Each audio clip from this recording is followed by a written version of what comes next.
Alrighty, so I've done the pre-flight aims, I've got it all ready to go, fueled up, and I reckon we should drop you off to work.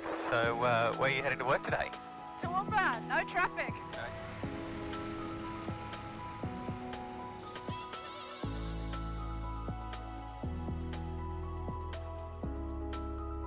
Once we get up away from those trees, it'll be good. Didn't spill your coffee either. That's important.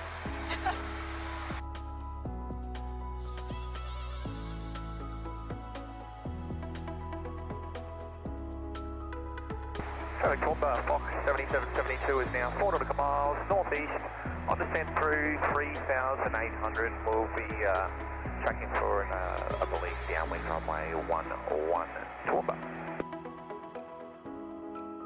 Old Toowoomba shuffle. Go touch on that front left wheel ideally. Thanks. Wasn't too bad, hey?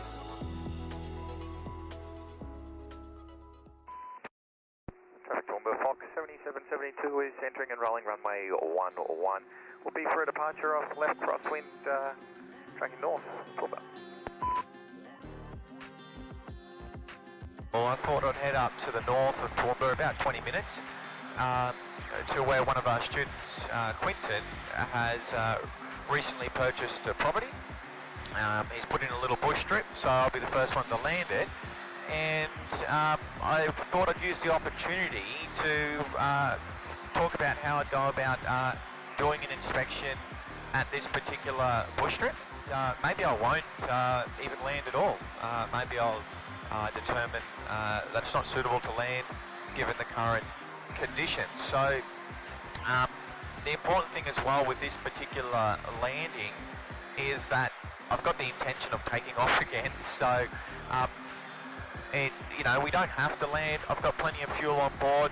I've got another comfortable 2 hours of flying plus reserves. I've got a couple of alternates within 30 minutes flying time from here. Density altitude considerations today.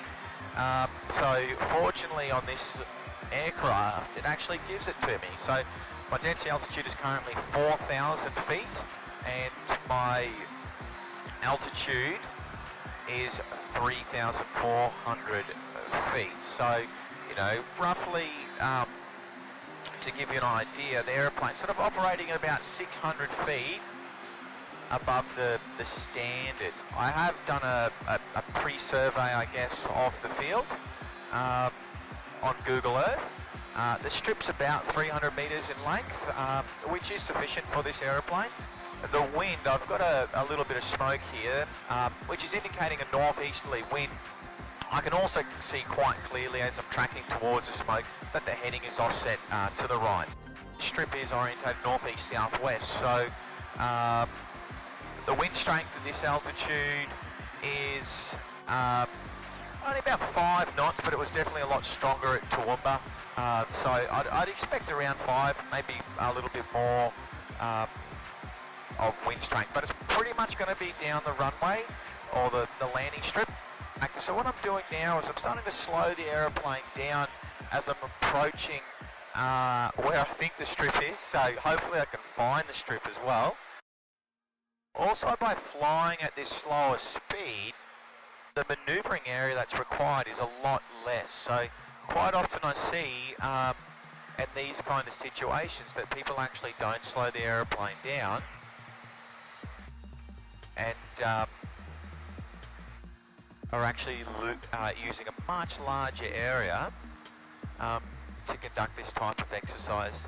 They're making life a little bit harder. We do need to keep in mind though, as we are flying slower, in this case in straight level flight, that we're going to be operating at the wing at a higher angle of attack than we usually would. So for example, as I make a left-hand turn here, it's a good idea to add a little bit of power to prevent the airspeed decaying and requiring me to move the stick back and increasing that angle of attack. Essentially what I'm doing is creating a buffer from the stall stick position or the critical angle of attack.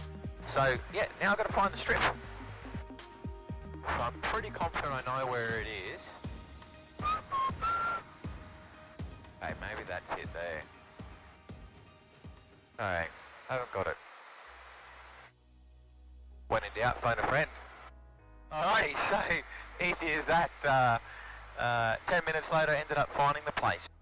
It's important before I descend into some sort of type of circuit pattern to assess this field that I've got a really solid plan. All clear to the right, rolling to the right. What I'm going to do is now reposition for a right crosswind because I want to set up a right pattern. So I'm happy with the size, I'm happy with the shape, I'm happy with the slope. So I need to do a really good look at surroundings. So here I'm going to use this as an opportunity to look at the overshoot area, the missed approach. So we've got some rising terrain, but we've got a bit of a valley or a creek line to go down. No obvious power lines on the approach. Generally you'd find power lines close to the dwelling. We'll turn onto a right downwind now. We'll do a lower pass this time because I'm pretty comfortable with the strip and the conditions. I'm pretty keen just to have a look at the approach. So we'll come down about half this height approximately, about 2 times the treetop height. Have a better look at the surface. We can see that it has been mowed. And, you know, as we're getting a little bit lower here, we want to have a good look at the surface, think about a touchdown area. I'm using this as an opportunity to have a look at the approach.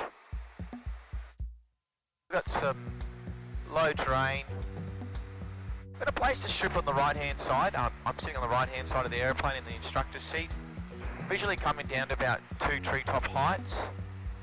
Right, definitely don't go below treetop height at this stage because that's when we're going to be getting close to power line territory. So having a look at the approach, it's pretty good. Okay, so I've got a reference point, I've got a tower and it's attitude, lookout along the inspection area. Attitude, performance, height, speed, attitude, lookout. And there's our go round option there. I'm going to start a gentle climb here as we've got rising terrain. Making a right hand turn onto the downwind, a low level downwind, re-establishing 2,500 feet. I've stayed in that slow speed bad weather configuration, 1 stage of flap. Try and keep it simple. Don't overcomplicate it. So I'm going to do another pass here, another low level pass. It's basically a simulated approach, so I get a good appreciation for the current conditions that I have here, and I'm going to get a really good look at the surface. The real important thing when you're doing the inspection of the field, it's important to establish at the desired overfly height and re-establish straight and level. Stop the descent so you can do the inspection safely with the airplane trimmed, the speed stable. Otherwise, you'll quite often the mistake is that you are continuing your descent while doing the inspections. I'm just going to shoot a missed approach, right?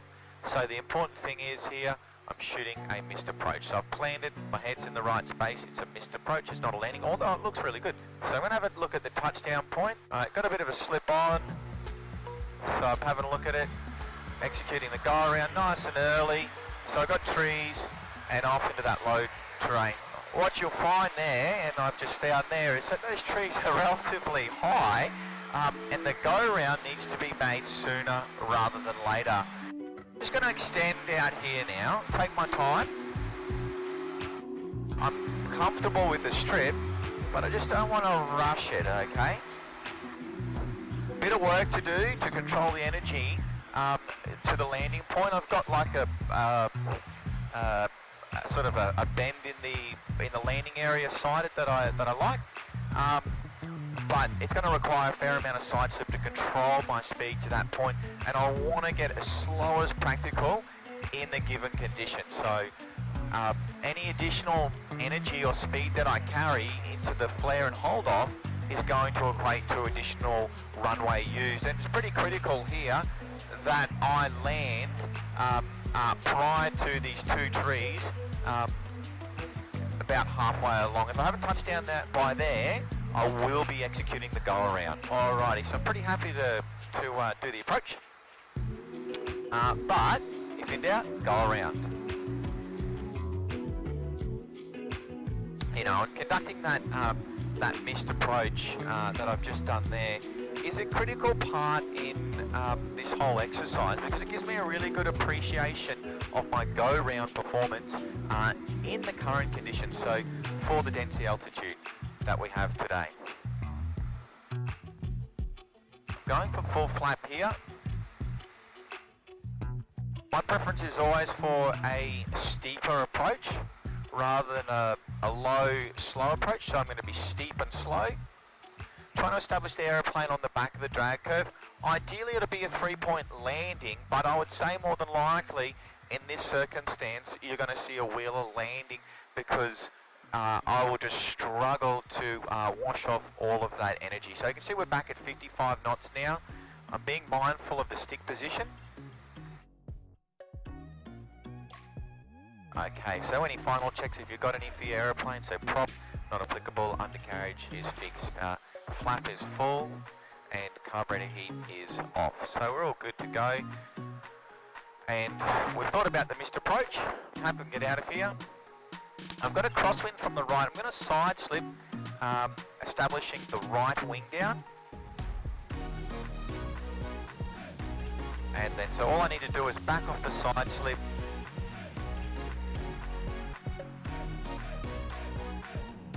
So back at 55 knots. I found like a little straightaway.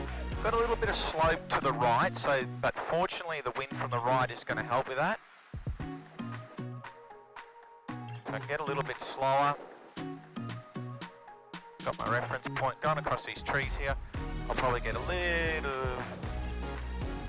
little bit of sink. It's all looking pretty good. I'm pretty happy. So you can see a little bit of energy there that we're going to carry in, and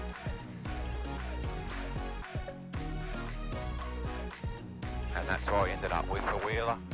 But no issues for the Mighty Foxlander here.